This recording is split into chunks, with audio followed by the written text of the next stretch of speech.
Espíritu. Lectura del Santo Evangelio según San Marcos. Gloria a ti, Señor.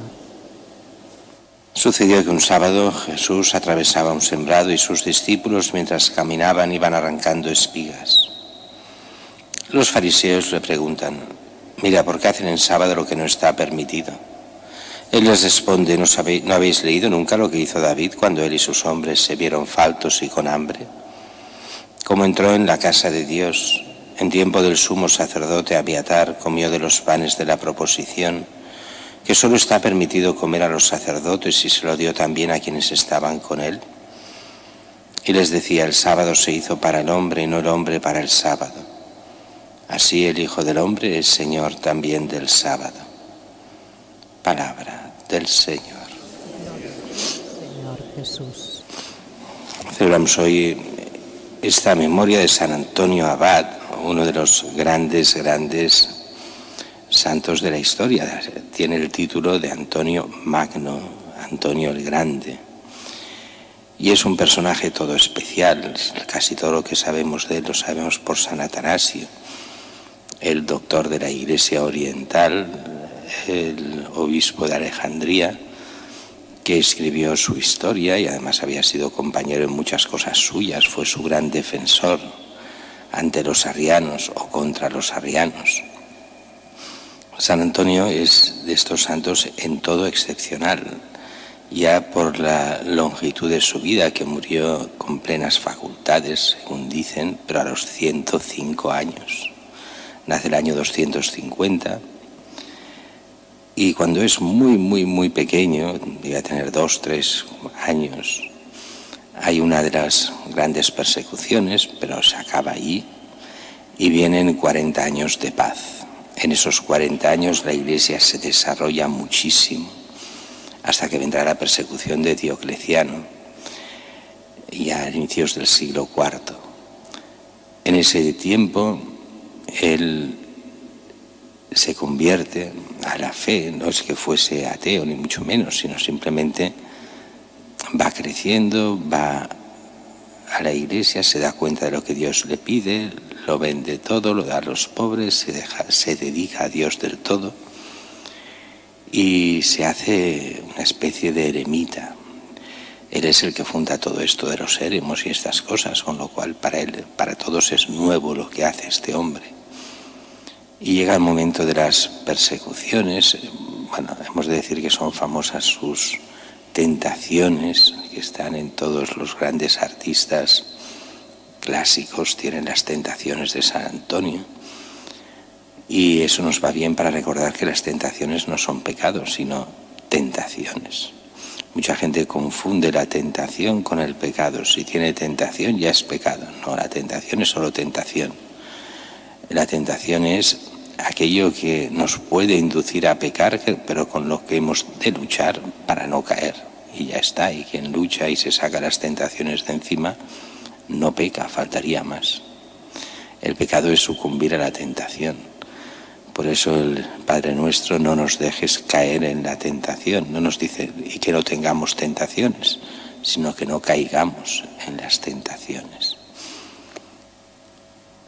Se hace monje y se hace famosísimo enseguida. Tendrá que cambiar muchísimas veces de sitio porque la gente no le deja, le va a consultar. Mucha gente tiene anhelo de fe y otros también por superstición. Muchas veces esto se ve en lo que se escribe sobre él, lo que decían los padres del desierto. Y a veces tenía que sacar a la gente de encima porque ya no aguantaba más. Y él, que era de carácter de querer la soledad, y él era casi imposible estar en soledad, que es para lo que se hizo monje.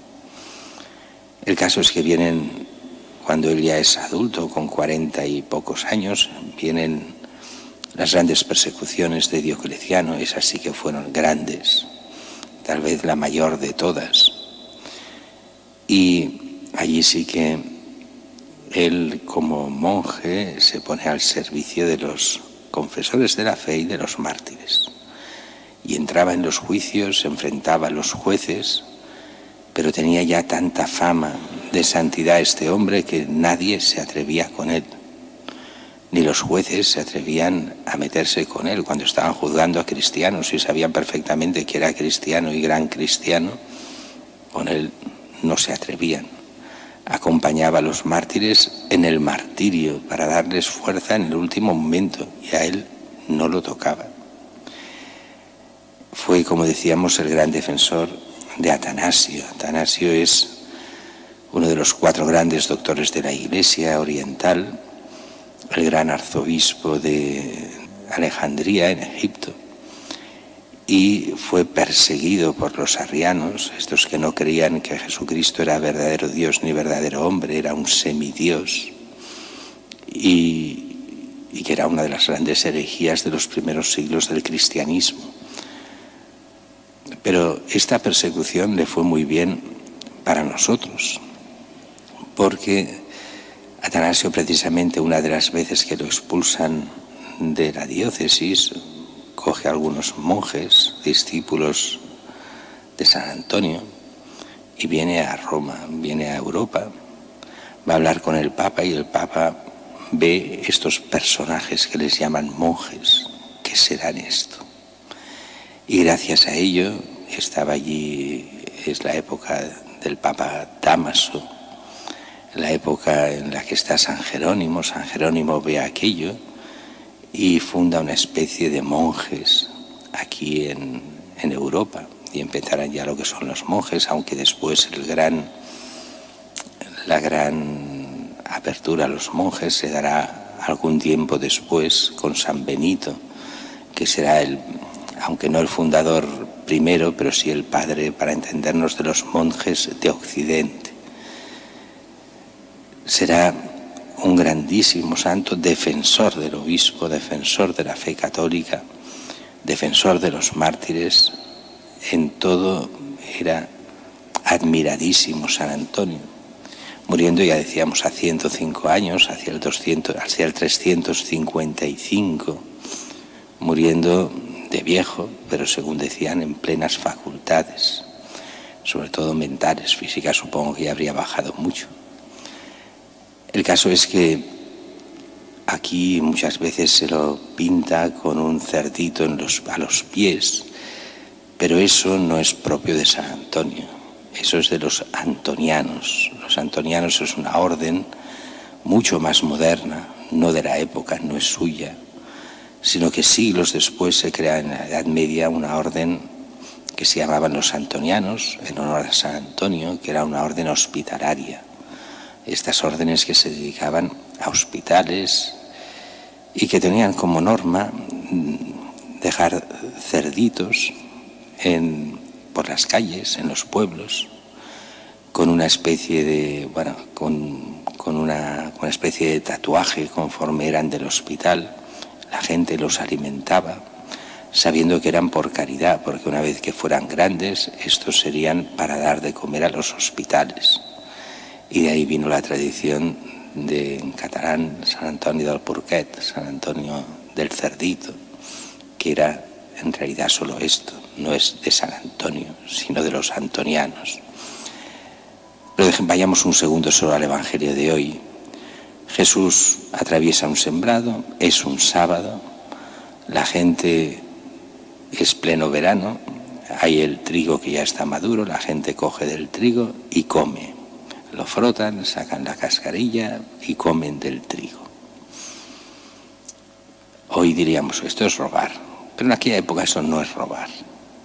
Aquí cambian las cosas con el tiempo. Había una ley que decía que la gente que iba de un sitio a otro y pasaba por donde habían fruta o cereales o cualquier cosa, mientras no se lo llevase y fuese solo para calmar el hambre mientras iba de camino, podía coger. Así que si había un árbol, un frutal, cualquier cosa, y cogías para comértelo allí, eso no era ilegal, sino que eso se podía hacer. Por eso no les acusan de robo, sino de hacer algo que no está permitido en sábado. Esto es trabajar, y el sábado no se trabaja. Y Jesús les pone ese ejemplo del Antiguo Testamento, de David, que comió de los panes que no podía comer cuando tuvo hambre.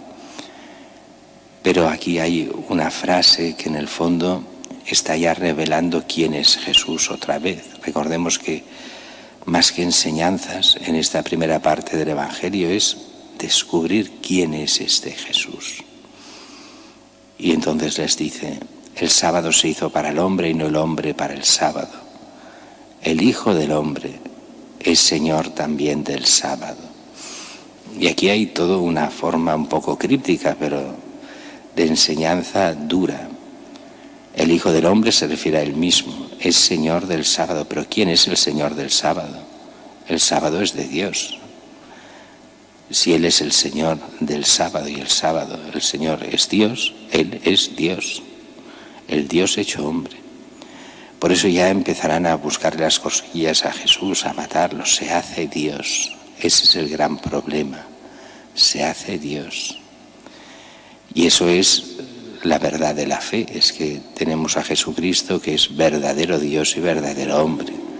Ese es el núcleo de la fe. Es lo que celebrábamos en este misterio de Navidad, ese niño Dios, ese que ha nacido, que se ha hecho hombre, pero es Dios mismo para nuestra salvación.